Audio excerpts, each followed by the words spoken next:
Comment loger tout le monde? C'est la question à laquelle nous allons continuer de répondre dans cette deuxième table ronde. Le nombre de constructions de logements neufs baisse depuis 2015. Ces constructions ont été divisées par 2 dans la métropole bordelaise. Pourquoi cette baisse ou comment, à quelles conditions faut-il bâtir? Bonjour Christine Bost. Bonjour. Vous êtes maire d'Ésine et vice-présidente à la métropole, déléguée à l'aménagement urbain et naturel.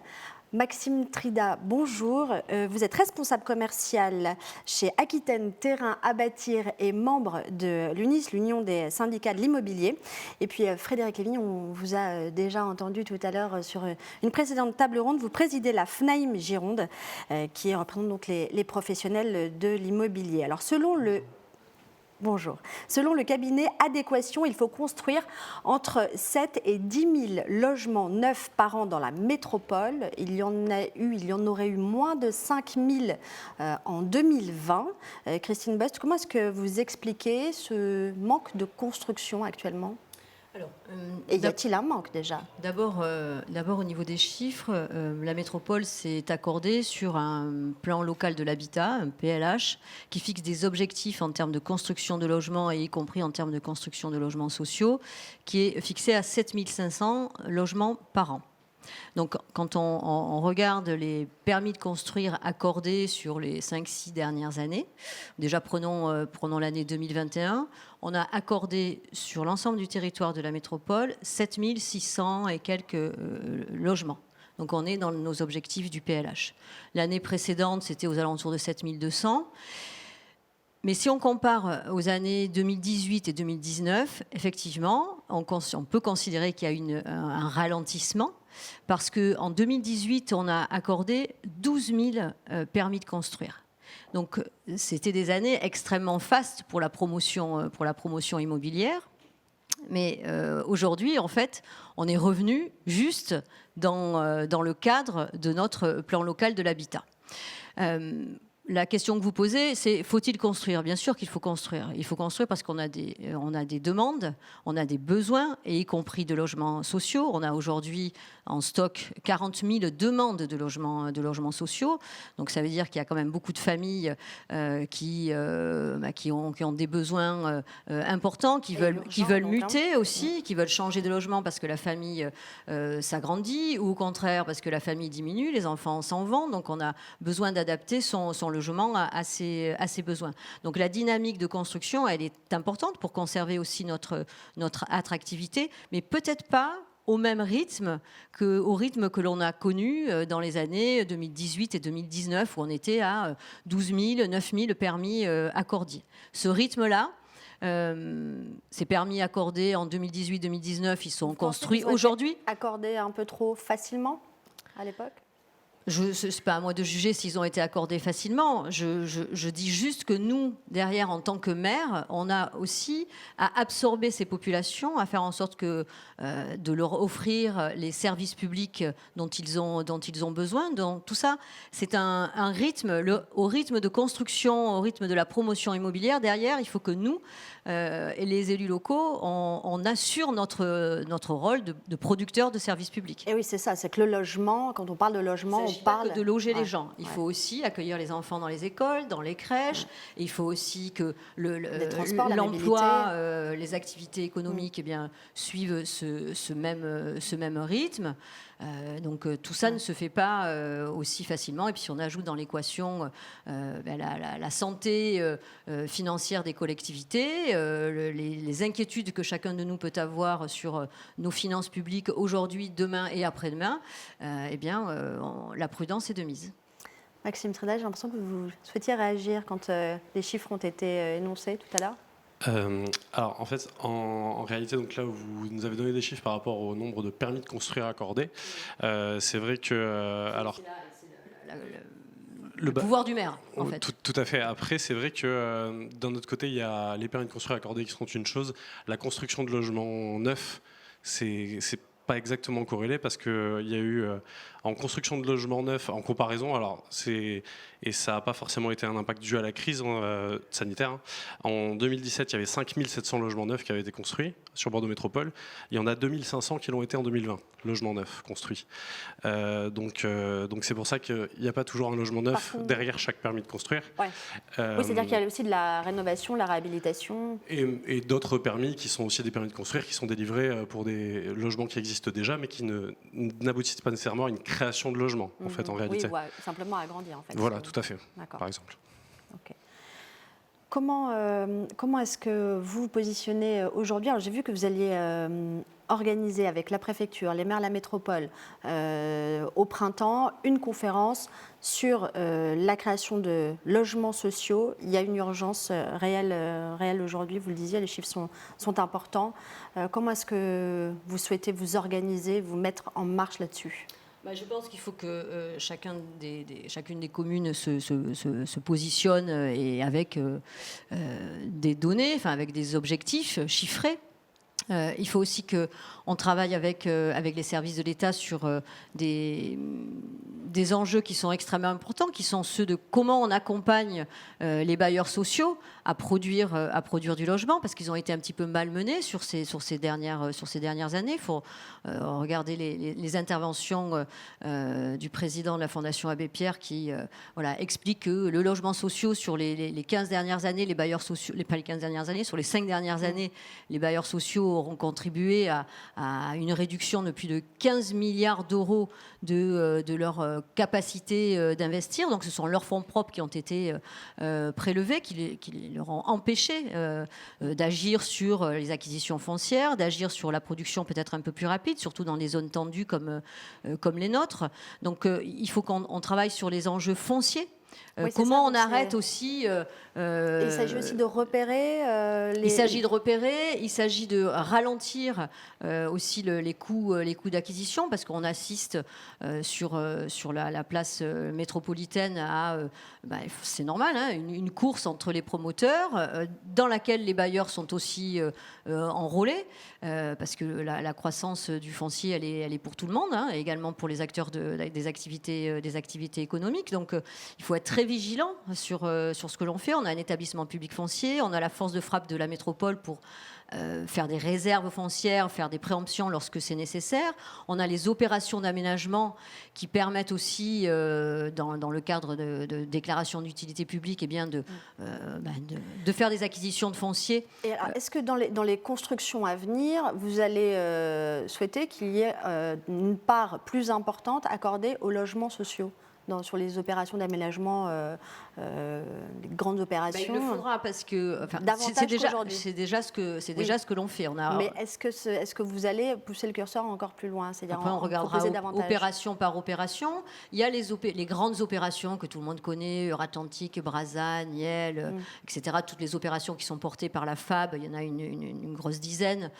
Tout ça est très bien encadré. Mais après, il faut qu'on regarde aussi avec le plan local d'urbanisme comment on insère aussi des zones de mixité, comment on oblige à avoir un certain nombre de logements et à quel seuil on déclenche la production de logements sociaux. Donc aujourd'hui, vous devez produire du logement social sur toutes les parcelles qui permettent de développer 2000 m² de surface de plancher.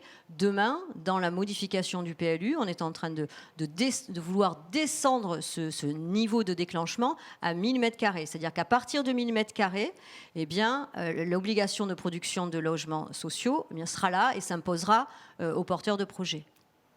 Ce sera une façon d'accélérer aussi la production de logements sociaux et d'accompagner les bailleurs dans cette ambition qui est une ambition partagée, une exigence pour nos populations. Frédéric Lévigne, vous souhaitez apporter une réflexion sur la construction de logements sociaux? Si le critère du nombre de dossiers en attente est véritablement pertinent, dans la mesure où 70%, si je ne m'abuse, à peu près de la population française est éligible au HLM. Oui, mais en fait, c'est ceux qui font la demande. Voilà. Ouais. Ce sont juste des gens qui... Et sachant que on se rend compte qu'à ce jeu-là, effectivement, on aura toujours un très grand nombre de logements. Mais Pour autant, ça ne traduit pas un besoin social important et immédiat. Je veux dire, la meilleure preuve, c'est que lorsqu'une résidence HLM se termine sur ma zone, j'ai immédiatement un départ de locataires qui sont arrivés donc chez nous, qui se sont logés sans aucun problème et qui quittent leur logement du parc privé pour aller dans le logement social. Donc, est-ce que véritablement ce critère du nombre de dizaines de milliers bon, là, on ne va pas revenir sur les critères qui sont accordés. C'est quand même très important parce que ce que dit monsieur. Ça guide le besoin. Et on peut se demander si le besoin est aussi pléthorique que... Bien sûr, mais je pense que les bailleurs sociaux, ils examinent aussi les dossiers. Il y a aussi des dossiers qui sont des dossiers urgents. Mais moi, je vous invite à venir passer une journée dans mon centre communal d'action sociale, à voir le contenu des dossiers et des demandes. On a à faire face à beaucoup de décohabitation, on a à faire face à des besoins en termes de logement d'urgence où on doit reloger les personnes rapidement, et on est très souvent dans l'incapacité d'y répondre. C'est-à-dire que tous nos logements sociaux il y a très peu de turnover dans nos logements sociaux. Il y a beaucoup de gens qui font des demandes parce que ça correspond... Oui, à leur statut, à leur capacité financière. Alors, on ne va pas jouer sur les chiffres. 40 000, ça donne l'ampleur de la tâche, en fait. C'est peut-être pas 40 000. La réalité, c'est peut-être 30 000. Mais il y a... Monsieur Lévin, sur cette histoire du foncier, où aujourd'hui, donc, les maires vont se mettre autour de la table et regarder le foncier public qui pourrait être éventuellement mis à disposition pour construire. Alors, on parlait logements sociaux, mais peut-être que ce sera ouvert aussi à tous. C'est plutôt une bonne nouvelle que les élus... regarde justement ce foncier qui est disponible. Vous en parliez dans la première table ronde. Il y a du foncier et on ne peut pas y accéder. Alors, pour ce qui me concerne, je suis installé dans une zone périphérique, c'est-à-dire pas dans la métropole. Mais le phénomène est un peu partout le même. C'est-à-dire que le souci, si vous voulez, c'est que on se retrouve face à des objectifs politiques qui utilisent le foncier et qui, en fait, installent une tension sur le marché privé. Ça, c'est certain. D'accord. C'est aussi ce que vous observez, ces tensions, ces difficultés à construire, mais néanmoins, ce dont parle Christine Bost, l'examen de ce foncier disponible, c'est plutôt une bonne nouvelle. C'est forcément une bonne nouvelle qu'on s'attarde un peu plus sur les fonciers qui aujourd'hui pourraient être urbanisés et ne le sont pas encore. Face à la demande qu'il y a, c'est vraiment indispensable. Après, d'examiner des fonciers qui vont devenir constructibles, c'est une chose, mais ce serait déjà bien si, sur l'ensemble de la métropole, on nous permettait de pouvoir réellement urbaniser les fonciers qui le sont déjà aujourd'hui. C'est-à-dire que il y a un des élus adjoints à la mairie de Bordeaux qui donc expliquait qu'il y avait 40% des demandes de permis de construire qui n'avaient pas abouti sur l'année passée. Il faut aussi se dire que nous, aujourd'hui, quand on dépose des permis, quand on cherche à créer du logement sur des zones qui sont déjà urbanisées, où on ne demande même pas à créer du foncier là où il n'y en a pas encore, on a déjà beaucoup de mal à pouvoir obtenir les autorisations là où on devrait pouvoir les avoir. Et sur des critères qui sont parfois assez subjectifs. C'est-à-dire, par exemple si vous voulez, il y a un plan local d'urbanisme qui est celui de Bordeaux Métropole. Il y a un plan de zonage qui nous dit ce qu'on peut faire et où est-ce qu'on peut le faire. Et aujourd'hui, quand on monte un dossier de permis de construire, c'est quelque chose qui est lourd à constituer. C'est du travail, c'est du temps passé.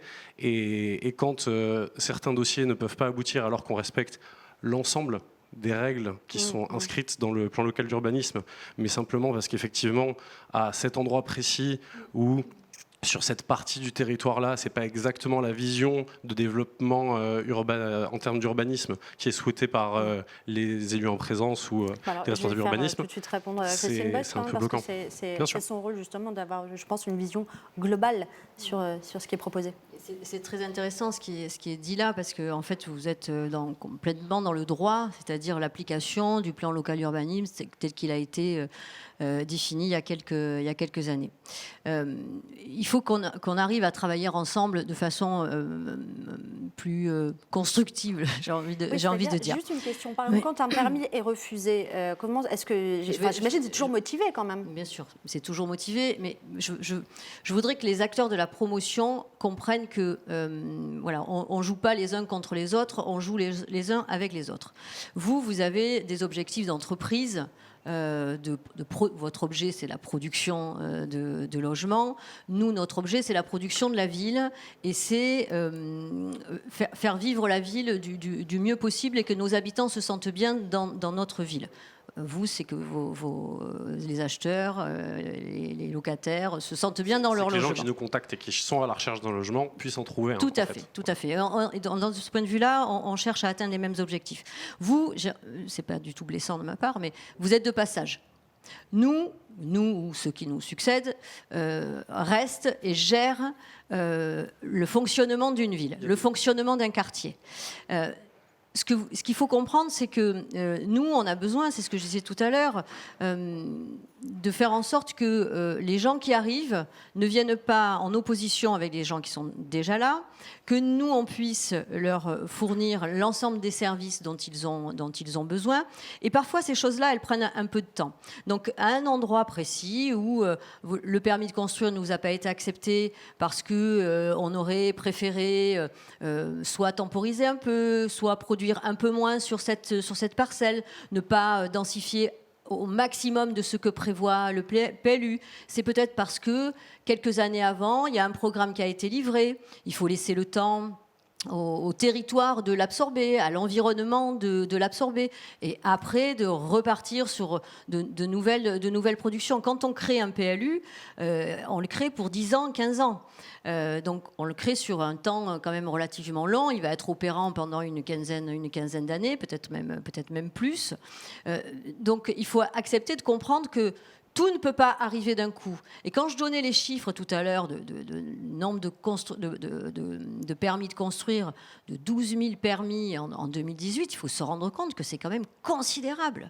Et que ces permis, ils arrivent aujourd'hui à maturité. C'est-à-dire qu'aujourd'hui, il y a des habitants dans ces nouveaux logements, notamment. Donc les familles sont là, les gens sont là, et nous, on a à gérer... Cette insertion finalement de nouvelles populations. Donc c'est un cycle. Et je crois qu'aujourd'hui, on ne peut pas être dans le même rythme. Donc il faut aussi accepter que parfois, sur certains permis, certes le PLU vous autorise d'aller à X mètres carrés de surface de plancher, mais que peut-être dans la discussion avec le maire ou avec l'adjoint urbanisme, si on veut être dans un compromis, eh bien, il faudra que chacun fasse des compromis. Et puis alors, vous êtes délégué à l'aménagement urbain et naturel, justement. Parfois, je crois penser que certains d'entre vous, peut-être M. Lévin, vous pensez qu'il y a peut-être un peu trop de place donnée à cette végétalisation ? Je crois que le problème central, c'est la mise en avant systématique de la lutte contre l'imperméabilisation des sols. Mais c'est plus à un niveau général. Hein. Voilà, je crois que c'est quelque chose qui aujourd'hui, sincèrement, prend trop de place. Voilà, on est sur... l'objectif, c'est quand même de produire du logement. Hein, et je crois que on en parlait tout à l'heure également, il faut accepter peut-être de réassigner de mettre les critères à égalité, de traiter les critères à égalité et pas d'en laisser un écraser tous les autres. Voilà. Le but est quand même très important. Produire du logement, c'est vraiment une nécessité absolue. L'intercohabitation...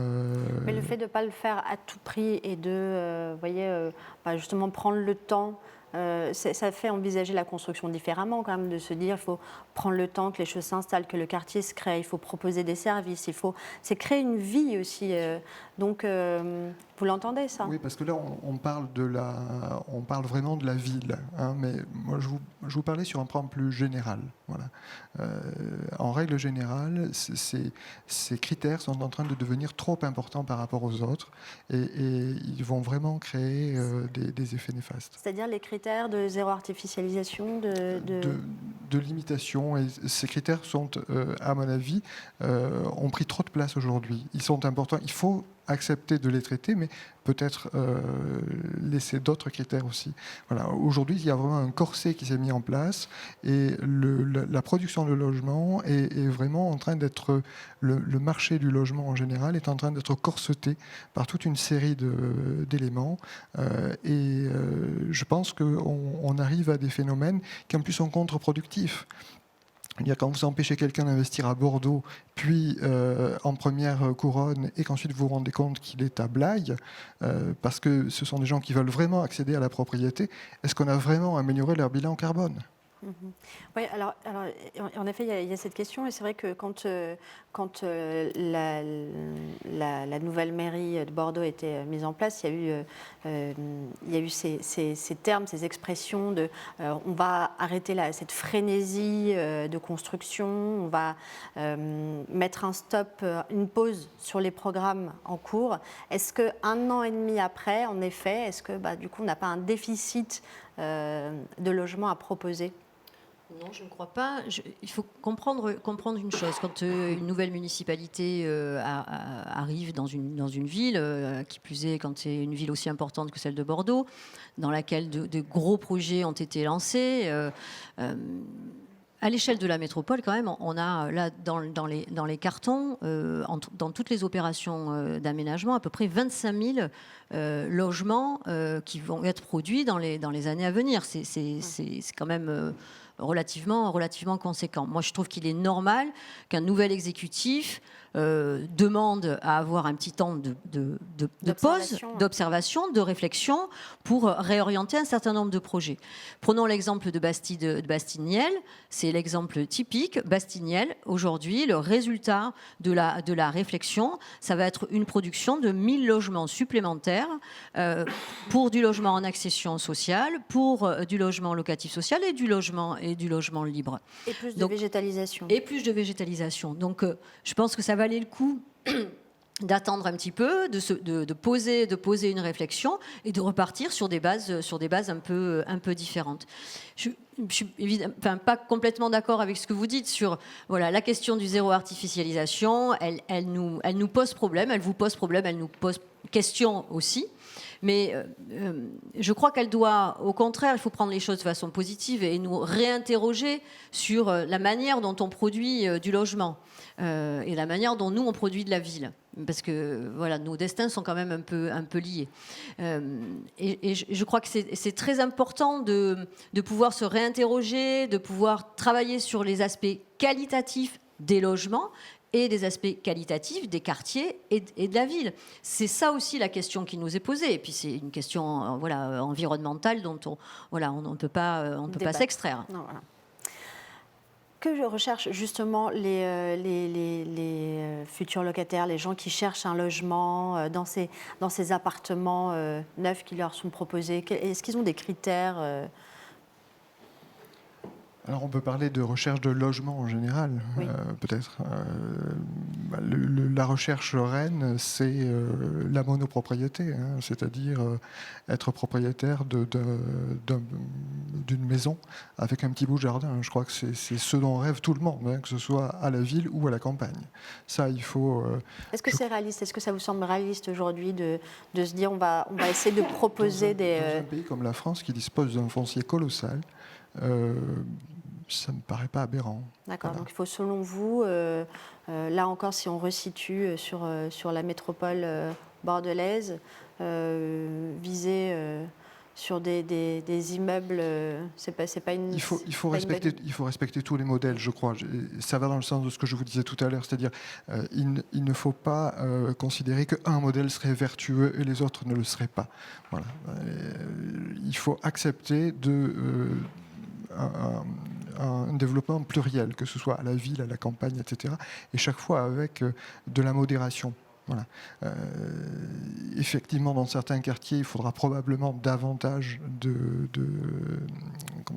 davantage de densité, mais dans d'autres, beaucoup moins. C'est une évidence. Pourquoi est-ce que la ville de Bordeaux plaît tant ? Enfin, elle plaît énormément. Et quand vous regardez, en fait, la ville de Bordeaux, c'est la plus basse de France. C'est celle qui comporte le moins d'étages. Et je pense que les deux sont liés. C'est une ville à taille humaine. Voilà. Et autant, je crois qu'il faut accepter. Sur les nouveaux logements, aujourd'hui, on n'arrive pas justement à. Enfin, il y a aussi des logements qui sont co-construits, où les gens justement sont aussi investis, peuvent participer à la réflexion du logement dans lequel qu'ils vont occuper. Vous avez déjà participé à une assemblée générale de copropriété ? Non. Bon, donc je vous engage à le faire, et puis ensuite on reparlera de la production copartagée. Il y a des encadrements qui sont, je ne sais pas, proposés, nouveaux pour ces réunions-là. Il y a des choses qui sont possibles aujourd'hui pour que les gens puissent se parler, comme regardez, on est en train de se parler. Oui, c'est tout à fait possible. Tant que les intérêts sont convergents, il n'y a aucun problème. Maxime Trida, vous vouliez réagir ? Pardon. Oui, c'est le sujet que vous ameniez à l'instant, donc à quoi les gens veulent accéder aussi, parce que vous avez employé tout à l'heure le terme de frénésie qui a beaucoup été repris, c'est vrai, sur les dernières années sur la construction. Ça fait effectivement référence aux opérations de construction de logements qui ont pu être faites du côté des bassins à flot et de Bacalan. Après, aujourd'hui, des alternatives pour loger en nombre, il y en a plusieurs qui sont effectivement plurielles, comme vous le disiez tout à l'heure. On est de plus en plus nombreux aussi, nous, dans les syndicats immobiliers, à prôner le retour de ce qu'on appelle les quartiers d'échoppe, donc ce qui faisait aussi l'identité de notre territoire. Il faut savoir qu'aujourd'hui, quand on crée des logements, quand on crée du vertical, comme on dit, il y a effectivement des contraintes liées à l'espacement qui doivent être appliquées. Il y a des espaces verts communs qui doivent être mis en place. C'est vrai qu'il y a des endroits où ça n'a pas été peut-être complètement respecté. Tout à fait. C'est exactement. En fait, le contre-exemple, c'est tout à fait ce qui s'est passé là de 2017-2019. C'est ça. Après, vous prenez le cas, par exemple, d'un ensemble comme celui qu'il peut y avoir au Grand Parc. C'est la même densité que celle que vous pourriez avoir avec le même nombre de personnes logées sur des quartiers avec en fait des maisons de ville avec un petit bout de jardin parce qu'en fait on concentre la totalité. Vous êtes en train de dire qu'on peut loger autant de gens dans des maisons individuelles que dans par exemple toutes les immeubles du Grand Parc. Oui, tout à fait, absolument, tout à fait. Parce qu'en fait, si vous voulez, l'étalement est juste utilisé différemment, mais quand on voit le nombre en fait d'espaces communs, d'espaces de circulation que vous avez dans des quartiers résidentiels comme ceux-là, et qu'en fait vous les concentrez simplement sur la rue, une maison mitoyenne des deux côtés, un jardin à l'arrière, le modèle type de l'échoppe bordelaise, finalement, en concentrant l'ensemble des espaces verts sur le petit jardin à l'arrière et l'ensemble du logement sur la maison en R+1 sur laquelle on peut loger. Que l'appartement qui est dans l'immeuble. Aujourd'hui, aujourd'hui même plutôt moins cher. Ouais. Et les gens ne sont pas en copropriété et les gens font ce qu'ils veulent de leur logement. Et il y a aussi quelque chose qu'on essaie de porter à l'UNIS, qui est de pouvoir justement en fait déposer des permis de construire de ce type-là, qui proposent comme ça en fait, si vous voulez, ce qu'on appelle des maisons en bande sur le principe, mais qui permettrait de pouvoir isoler le permis de construire qui a été fait, en laissant quand même le choix à chaque personne qui voudrait acquérir un des logements de respecter le permis de construire bien sûr, mais d'utiliser le mode constructif qu'il souhaite en fonction aussi de ses moyens. Il y a des gens qui du coup passeraient par de l'autoconstruction, il y a des gens qui passeraient par des contrats de construction de maisons individuelles. On peut même penser, pour rebondir sur la question du logement social de tout à l'heure, qu'il pourrait même y avoir certains de ces terrains qui seraient acquis pour faire du BRS. C'est le bail réel de solidarité, voilà, qui permet à l'acquéreur d'acheter simplement le bâti et de dissocier la partie foncière, surtout sur notre région qui est de loin la plus grosse partie en termes de coûts. Enfin, il y a vraiment des pistes de réflexion en fait, comme ça que nous, de notre côté, on est prêt à amener et qui proposent de vraies alternatives à faire du vertical ou du logement social, entre guillemets, classique comme on l'entend depuis un certain temps. Quoi. Christine Best, oui. Mais ce que vous dites est très intéressant et je crois qu'il n'y a pas de fonction, de modalité de construction et d'aménagement monolithique.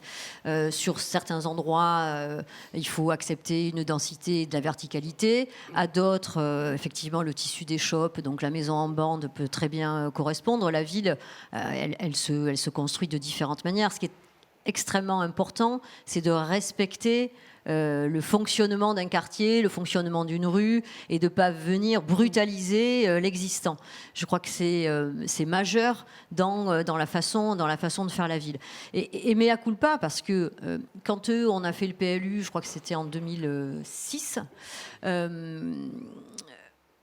on voit des choses, on imagine des transformations.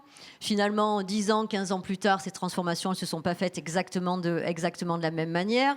Donc la ville, elle s'est un peu modifiée. Donc on est toujours en train de réfléchir, d'imaginer, d'anticiper, et on doit co-construire l'aménagement de la ville.